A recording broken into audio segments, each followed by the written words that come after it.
Do you dread promoting your music and or the business?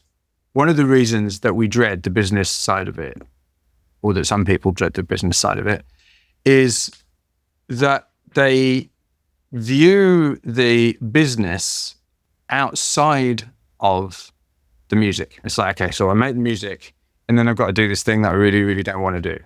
And business is either two things. If you look at Hollywood films or TV and you've got a business person, right, somebody who either owns or runs a business, they're one of two things. They're either boring or they're evil.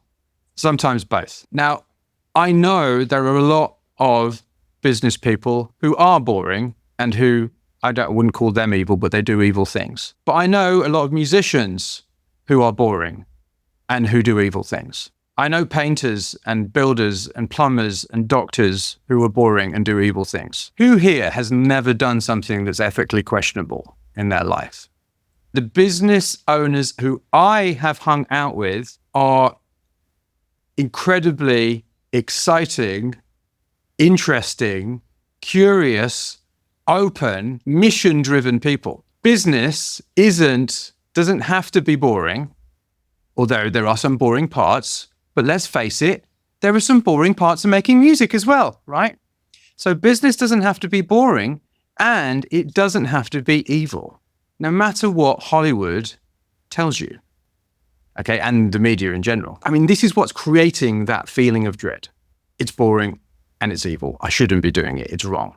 Because really, if in the modern world, you're not going to get signed to a major label or a big label, or even in order to get signed to a major label or a big label, we have to build our businesses. We have to release our music and build businesses around it. We have to think of it as a business. And really, this is how it works. That the art is your business and your business is your art.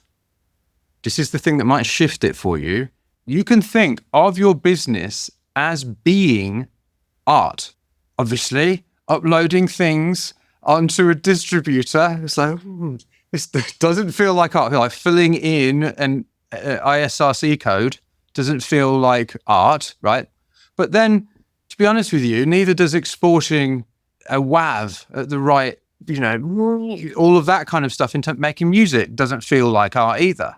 I'm not saying that a music business is exactly the same as any other business. It's not. This is a mistake I made earlier on in my coaching career. I was like, music is exactly the same as every other business. It's just a product. That's not true. Art businesses are different in that the product has to be much more unique than, for example, a plumbing business or a screwdriver business. The product is much more of a central focus than in other types of businesses. Not all types of businesses, but specifically in terms of a solo artist business, it's almost like the product is a large part of the marketing. I say that music is one of the 4 horsemen in terms of amazing products. We've got music, sports, religion, and politics. Those 4 things send people doolally. And music is up there with religion, politics, and sports. Just think about that. We tend to think, because here's where it's all gone wrong, the business model doesn't work for artists for various different reasons. We think that no one wants music. It's so not true. People go bonkers for music. I mean, you could be like just walking down the street doing something else, and then you hear this thing, you're like, what is that? What else does that happen with? Very, very few things. Religion, politics, sports, music.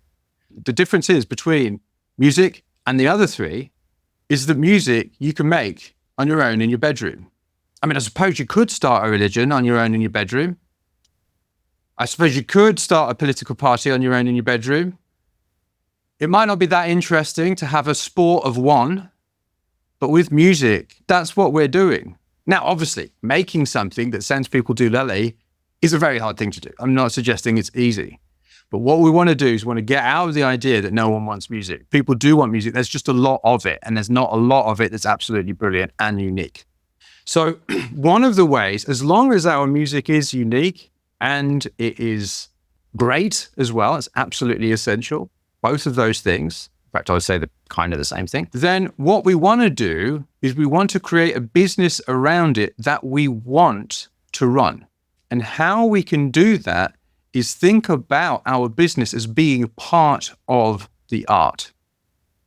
Yeah, so that when we are doing the marketing, doing sales, building the system, we're actually making it express who we are as artists, rather than this thing over there that's boring and evil. Because if you set up a business, I've done it.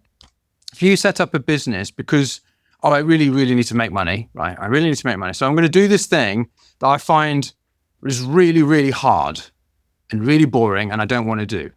What you're going to do is you are going to self-sabotage that business so that it doesn't work. I've done this. I've literally done this in my career. Created situations where I've built this thing that I hate. So then I start self-sabotaging it, okay? So we need to find a way of making the release and the marketing of our music something that we want to do.